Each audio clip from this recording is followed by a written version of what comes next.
So here I am, a 27-year-old dude sharing my messed up experience with my unfaithful wife. Let's bring in the main character, my wife Kelly, who's a year younger than me. She recently stepped out on me with a buddy of mine who's also 27. We'll nickname him Jay for the sake of the story. Our tale kicks off when I was 22.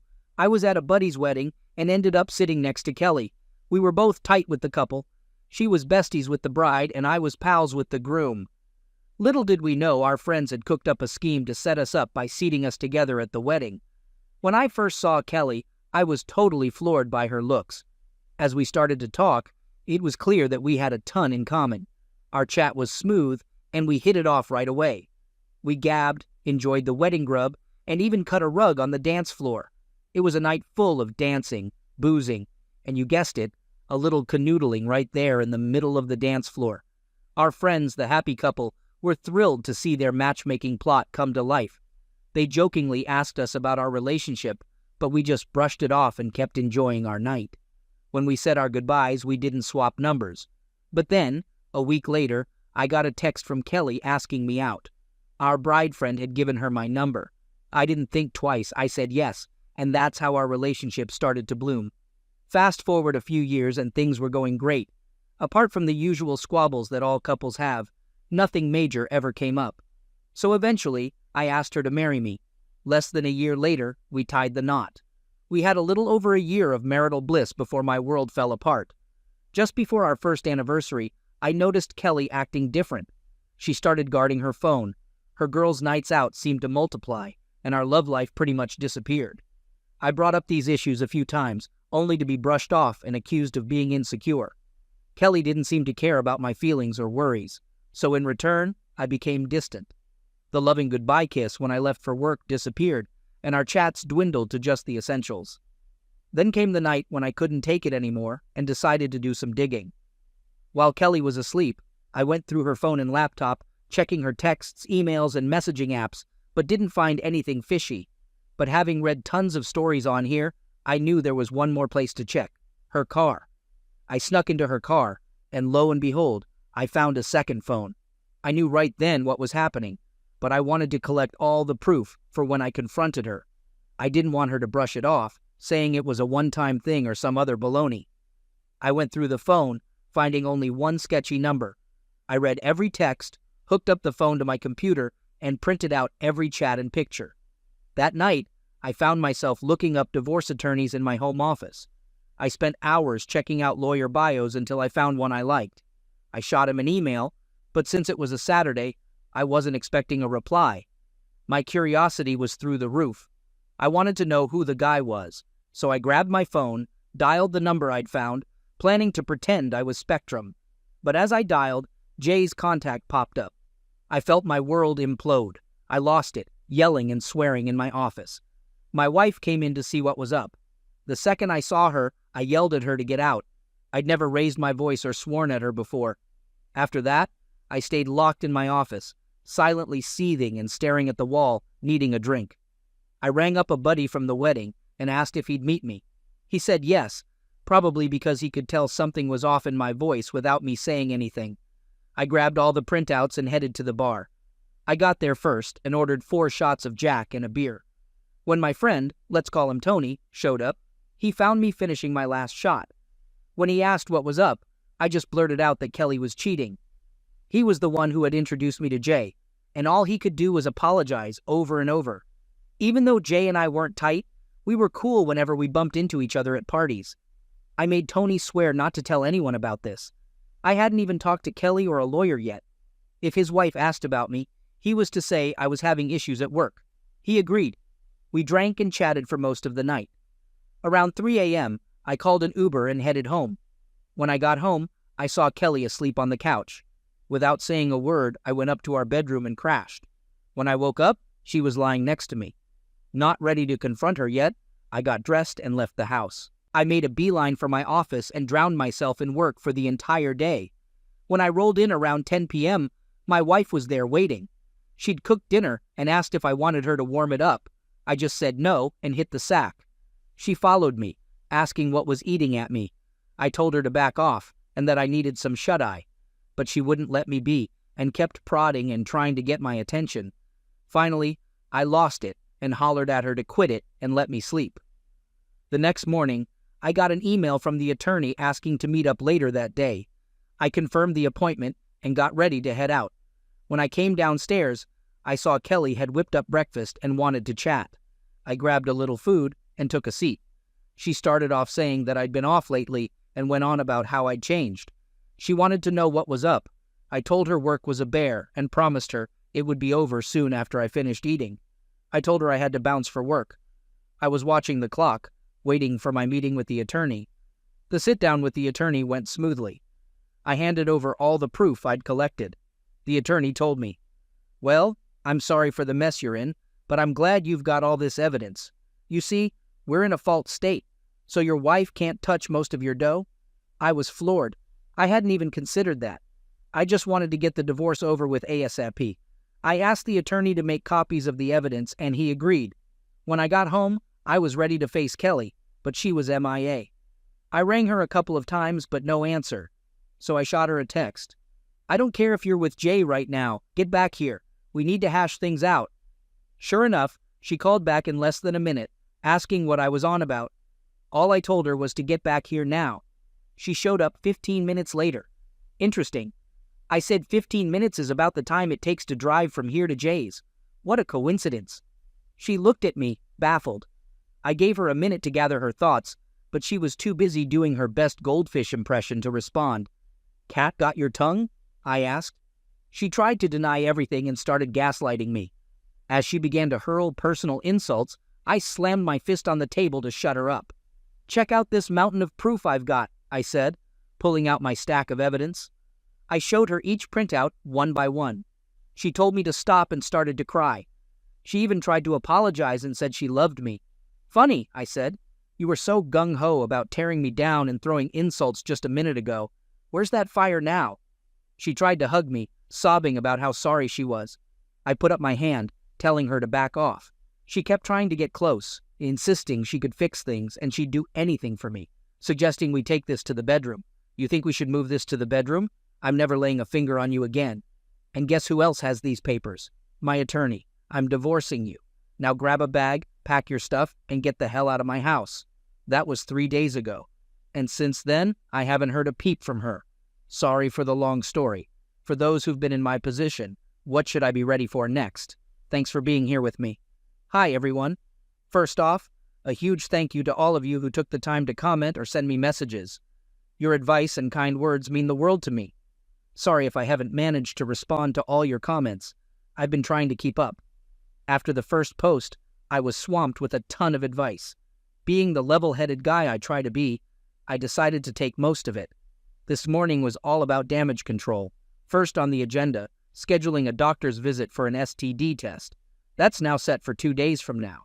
Next, I touched base with my support crew, my dad and a couple of close buddies. They've all been super supportive, offering their own 2 cents and even assistance. But since I've got this catastrophe pretty much under control, I kindly turned down their help. Then it was time to face her family. I shot a text to her folks thanking them for welcoming me into their clan and for everything they'd done for me, but with a heavy heart. Not really. They were kind of overbearing, and even though they're good people, I'm glad I don't have to deal with them anymore. I let them know that Kelly and I were splitting up. I told them they could hit me up with any questions if they wanted to. Next, I had to drop the bomb on Kelly's sister. We'd been tight, and I knew this news would wreck that friendship. I texted her, "Hey, I hate to text you this, but Kelly and I are getting a divorce. I wanted you to know from the get-go you treated me like a brother, and I'll still be here if you ever need anything from me." Not long after, her folks got back to me. Here's how that chat went down. Parents: "We're really sorry to hear this. What's going on? Why hasn't Kelly told us anything?" Me: "Kelly's been having an affair for at least a year. I figured she might have clued you in." Parents: "We haven't heard a peep from her. We'll give her a ring. Are you certain about the affair?" Me: "I'm sure as hell. I found their texts." Parents: "We're really sorry. We'll try to reach out to her." After handling her family, it was time to tackle the big job of facing Jay's fiancée. I had this nagging feeling that Kelly and Jay might have cooked up some clever scheme to keep their secret under wraps. Either Kelly hadn't let the cat out of the bag about me knowing, or they're just boneheads. I texted her around 2 p.m. asking if we could grab a coffee. We met at some hipster coffee joint. As I choked down my terrible coffee, I said to her, "There's no sugarcoating this, so I'll just spit it out. Jay's been stepping out on you with my wife for over a year." She was clearly shocked, so I added, "I only discovered it a few days ago. I should have told you then, but I had a divorce to get rolling and my own pity party to throw." She asked how I found out, so I spilled the beans. That's in the first post. I asked if she wanted to see the proof I'd collected and pulled out a binder. She took the binder and skimmed the messages and pictures and just started to cry quietly. I told her she could take the binder. I even had extra copies in case she wanted to confront Jay or put his lying skills to the test. She thanked me, stood up, took the binder, and walked out. As she left, she looked totally crushed. Before she left, I made sure to let her know that if she needed anything from me, all she had to do was ask. Now I know a bunch of you told me to stay on the wagon and keep a level head, but honestly, my world's just come crashing down. So I've decided to take this week to wallow in self-pity, on my back deck, with some booze, cigars, and some blasting tunes. But don't sweat it. This pity party will wrap up when the week's done. I plan to quit feeling sorry for myself and get back to my regular routine. On a brighter note, I've already boxed up most of her stuff. Clothes, jewelry, you name it. I even did her a solid and tossed in our wedding album and every photo with her in it, in the boxes. I've been told I'm a stand-up guy. If and when she decides to swing by for her stuff, I don't plan on playing the gracious host for any longer than I have to. And before your mind goes into overdrive, let me assure you that I didn't trash her clothes or anything. Okay, I might have smashed a few picture frames, but, I mean, who's keeping score? As of right now, everything's pretty chill. I've done my part, spreading the ugly truth about the affair to everyone who needed to know. My doctor's visit is scheduled. My attorney is working to get me out of this jam, and 90% of her stuff is neatly packed in boxes. If she keeps her distance, this might just be the smoothest divorce in the books. Update. So here's the latest. Since the last update, I've been wallowing in my personal pity party. Drinking, and more drinking. I'd say this is my first somewhat clear-headed moment since the bombshell dropped. The whole roller coaster of emotions has been tough to put into words, but numb probably hits the nail on the head. So I mentioned that I'd clued everyone in on the situation. The only one who didn't respond was Kelly's sister Wendy, who I've always been tight with. That very night, after a few more rounds, I blacked out on my back deck, a hodgepodge of bottles and beer cans keeping me company. I woke up to the smell of breakfast cooking. My first thought was, oh great, Kelly's back and thinks a breakfast peace offering is her get-out-of-jail-free card. Gearing up for a shouting match, I was stunned to see it was Wendy. Wendy saw I was up, bolted over to me and gave me a hug. She then guided me to the table and dished up a plate. As I chowed down, she gave me her side of the story.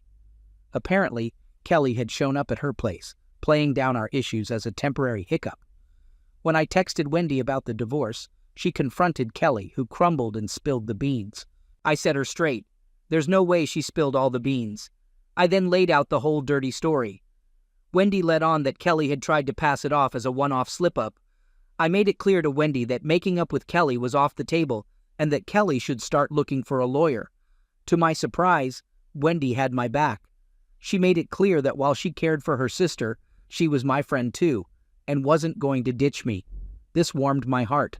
Wendy bunked with me for 2 days in the guest room, you rascals, and took off this morning. As she was heading out, I was packing for a trip to my cabin, which I owned before we got hitched. So it's a no-go zone for Kelly. I was grabbing my hunting and fishing gear when Wendy asked to come along. As much as I appreciated the company, I suggested she should probably check in on her sister. She agreed, gave me a hug, and left. For any of you cooking up a romance between Wendy and me, slow your roll. She's only 20, way too young for me. We have a solid friendship, nothing more. In other news, I did get tested at the doctor's. The results should be back by Monday. I've also been touching base with Jay's fiancée, offering a shoulder to cry on if she needs to vent. I'll be online for a bit, so feel free to drop any questions or advice in the comments or messages. However, I'm heading to the cabin for the weekend where there's no internet, so I'll be off the grid. I want to thank each and every one of you for reading, reaching out, and showering me with support. You all have been the beacon of hope at the end of a very bleak tunnel. To those of you navigating similar storms, my advice is to stay on track. Set one goal at a time. In my case, it was lawyer, doctor, then spreading the word. And remember, keep your personal business off the internet. Thanks again for your patience and support. Here I am again. I filled you in on Wendy coming over to my place and staying for a couple of days. She took off when I was heading to my cabin for some hunting. Good news. I bagged a nice, chunky 8-pointer buck on my first day out there. This was a lucky break, as it left the rest of my time for fishing. I caught a couple of decent-sized ones, which turned into a meal, and the next one to be butchered.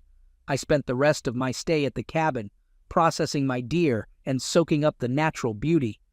Apart from a drink or two a day, I spent my trip sober as promised. My boozing was limited to the previous week. Now on to the events of the past few days. I got a call from my doctor, and thankfully, all is clear. Not too shocking given the lack of steamy nights with Kelly in the past few months, but it's always better to be safe than sorry. I touched base with Jay's fiancée, but didn't get a response for a while. She eventually got back to me saying she was bunking with her family. Reading between the lines, it seems she's not having a great time either. I told her if there's anything I could do, she just had to give me a shout. She asked to meet for coffee, which I was more than happy to do. We met at the same offbeat hipster coffee joint the next day and chatted for about 2 hours. We hashed out everything about Kelly and me. She was curious about the steps I was taking and whether there was any chance of patching things up. I made it clear that cheating was a deal-breaker for me, given the selfishness and disrespect it takes to step out, let alone for a year. It was clear Kelly didn't really give a damn about me. When asked about her plan, she said she was all mixed up as everything she thought was true turned out to be a pack of lies. She wasn't sure about her next move, whether to move on or forgive him. I honestly told her, if you can forgive someone for stepping out on you for that long, you're a better person than me. She shared that her family was suggesting that she forgive Jay and go ahead with their wedding. I told her just because it's what your family wants doesn't mean you have to go along with it. Jay obviously doesn't respect marriage. He cheated on you, his fiancée, with my wife. That's a clear sign he's not husband material. I pushed her to do what she felt was right and to make her own choices. I shared that when I found out, I tried to find a way my heart could fool my brain into thinking I could swallow it and forgive her. But I just couldn't pull it off. I encouraged her to trust her gut. From my experience, the brain and heart can sometimes lead you down the wrong path, but gut instincts are usually spot on. She thanked me, and we went our separate ways. The next day, my lawyer let me know that Kelly had been served at her job. Wendy rang me soon after saying Kelly hadn't left her room all day and was crying in bed. I explained she'd been served and was probably wrestling with the fallout of her actions. Wendy asked about my cabin trip, and I filled her in. After a quick chat, we hung up, and I started bracing myself for the possible storm that Kelly might kick up now that she's been served. So here I am, waiting patiently and stocked up with Advil for the potential headache. I've given my buddy a heads up, and he's agreed to swing by and be a witness just in case things go south. I'm currently writing this waiting for Hurricane Kelly to potentially rip through my house if or when she does. Update. Things have been a bit of a whirlwind since my last post. About an hour or so after my last post, I was on standby for Kelly to roll up at the house. Given everything that's gone down, I wasn't sure what to expect from her. I checked all the security cams around the house to make sure they were up and running, both inside and outside. I also gave my buddy a ring letting him know that Kelly was served today, and if she pops up, he needs to hustle over as soon as he can. I wasn't about to end up in the slammer because of this woman. As it turns out, my caution was well-founded. Kelly rolled up at the house, pounding on the door and hollering to be let in. I immediately rang my buddy and Wendy to hustle over. She was swearing and pleading with me to let her in. All I could do was chuckle, wondering why she didn't just use her keys to get in. When my buddy showed up, he stayed in his truck and started filming the ongoing spectacle on his phone. His wife, a friend of Kelly's, hopped out of the truck and tried to soothe Kelly. Instead, Kelly slapped her and yelled at her to butt out. This made my buddy dial up the cops. When they rolled up, Kelly tried to play the damsel in distress. She sobbed and told the officers that I smacked her and booted her out of the house. My buddy and his wife relayed what they saw when they got there, but since they didn't witness the initial event, they couldn't confirm or deny Kelly's claims. One of the officers came up to my door, and as soon as I opened it, Kelly pointed at me, claiming I smacked her and demanded they cuff me. I was being slapped in cuffs when I insisted that I could prove her fibs. The officer let me show him the footage from the outdoor cams. After checking out the video, the officer apologized for jumping the gun and assuming I was the bad guy. I told him I didn't hold it against him. Apparently during Kelly's tirade, she screamed out, "He slapped me," leading my neighbors to ring up the cops too, causing the officers to form their judgment even before showing up. After wrangling with the cops for about half an hour, Kelly was finally cuffed and slapped with charges of disturbing the peace, public intoxication, and a DUI. As the police were leading Kelly to their cruiser, Wendy rolled up. She asked me what went down, so I showed her the video of the whole fiasco on my phone. An officer came up to me, handing me the case number and some other paperwork. Wendy started firing off questions about the charges, so I just ducked back inside. Wendy followed me in shortly after and plopped down next to me. She explained that she had only left her house for 10 minutes to make a quick run to the store. When she got back, Kelly was nowhere to be seen in the living room. She figured Kelly had hit the hay after one too many glasses of wine. Wendy and I chatted for a bit. She asked if she could crash the night, and I told her she was welcome any time. Wendy let me know that Kelly had to spend the night in the slammer. I'm not sure why, but she could be bailed out in the morning. After I had ducked back inside, Wendy rang up her parents to fill them in on what was going down and to see if they could bail Kelly out since Wendy didn't have the dough. We knocked back a beer and soon hit the hay. When I woke up the next morning, Wendy had already split to meet with her parents. I haven't heard from Kelly, Wendy, or their folks since then, but I can only imagine that it's not a fun chat they're having. I haven't had a peep from Kelly since that fiasco, but her lawyer touched base with mine, indicating that he'll be her legal representation. Finally, we can get the ball rolling on the legal proceedings. Also, I touched base with Jay's fiancée to see if there were any new developments on her end. We shot a few texts back and forth, and she let me know that she had booted Jay out of her house. Her dad and brother packed up all his stuff and hauled it over to his place. She confided that while her dad and brother were itching to give Jay a piece of their mind, she asked them to hold off. She wants to put this mess in her rearview mirror and move on. She appreciated me checking in on her and assured me that her tight-knit group of friends were there to back her up. On Friday, as soon as I clocked out of work, I made a beeline for home. My plan was to spend the weekend at my cabin. When I pulled up, I found Wendy in my driveway. She wanted to gather her sister's stuff and had a laundry list of items that Kelly expected to be returned. Almost all of the items were already boxed up or stashed in my garage waiting to be picked up. I made it clear to her that I wouldn't be on the hook for any accusations of damage to Kelly's stuff. Instead, I offered to foot the bill for a moving company to come pack and haul all her things. This was mainly because I was cabin-bound and didn't have the bandwidth to deal with Kelly's drama. Wendy was on board with this and wished me a good trip. She grabbed a box of Kelly's clothes and loaded them into her car. Before she took off, she asked if she could tag along on my cabin trip, to which I responded with a resounding yes. The weekend at the cabin was a blast. The last time I was there, I realized what a gem that place was. With its stunning vistas and total isolation, it provided a peaceful sanctuary where one could truly unwind. On Monday, I rang up a moving company, and by Tuesday, 3 burly guys with a massive truck showed up and began loading up Kelly's stuff. I meticulously documented and snapped photos of each item as they were being packed and loaded. I thanked the movers for their patience and slipped each of them an extra $50. I sent all the photos and recordings to my lawyer and carried on with my day. The house feels bare but tidy without all of Kelly's clutter. My lawyer had cautioned me not to toss anything that could be deemed shared property, so I relocated most of the furniture to a storage unit. I've been crashing in the guest room since she took off, and only now have I started shopping for new furniture. Most of it will probably end up in the garage now that I've got the room. Despite it all, I don't see myself holding on to the house, even if I get it in the divorce, as it's now a minefield of bitter memories. Thanks for sticking around. Hey gang, here's the latest scoop. A few days post the movers hauling off Kelly's stuff, my lawyer got some legal documents. Apparently, I had somehow wrecked her belongings, and she was demanding I cough up $1,500, threatening to drag me to court if I didn't. Unfazed, my lawyer quickly shot back at her lawyer with all the videos and photos, asking where these alleged damages were.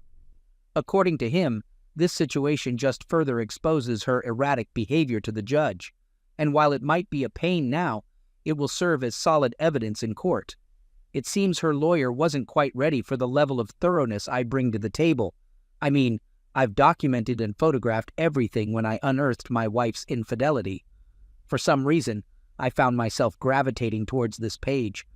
I read the nightmare stories about what some people's ex-spouses did to them, and I was hell-bent on not becoming another cautionary tale. I've steeled myself for just about any allegation she could hurl at me. At this point, there's little she could pull that would shock me. Kelly has been ringing me about every other day, but like a guy dodging a sales call, I never answer. If she leaves a voicemail, I don't even bother giving it a listen. I just forward it straight to my lawyer. Every time I send something to my lawyer, he has a good laugh and tells me, "You are a lawyer's dream. You follow every piece of advice to the letter, and you've amassed a heap of evidence all by yourself. I've never had a client who's been so on the ball." He repeats this like clockwork, but it never fails to put a smile on my face. Knowing I'm handling things right definitely makes this wild ride a tad more manageable. About 2 or 3 weeks back, my lawyer let me know we had enough ammo to bury her without stepping foot in a courtroom. If our attempt falls flat, at least it would look good on us for trying. We set a date to meet at a neutral lawyer's office. He cautioned me not to react to anything Kelly might throw at me, reminding me that everything would be on record for a judge to review if it goes to court. We got there early, and to my surprise, she was already there, her lawyer in tow. It felt like a scene straight out of a legal drama. The lawyers kicked off their cordial banter while Kelly and I sat in silence, the air thick with tension. Kelly's lawyer broke the silence asking about our proposal. My lawyer, with a scoff that could give any sitcom character a run for their money, responded. Given the heap of proof showcasing Kelly's unfaithfulness and unacceptable conduct, the only deal we're putting on the table is half the proceeds from the house sale and half of the savings account. That's more than any court would grant you. Basically, you'll leave with what you brought into the marriage. Kelly started to weep, pleading if there was any way she could mend things. I shot back, "You've been betraying me even before we said I do. There's nothing you could possibly do to erase or make up for your actions. Sign the papers. It's more than you deserve. And I want to put an end to this whole charade you've spun." She excused herself to the ladies' room, likely to pull herself together. When she came back, still with teary eyes, she signed the papers and left shortly after. In about a month, everything will be filed, and all that's left for me to do is sell the house.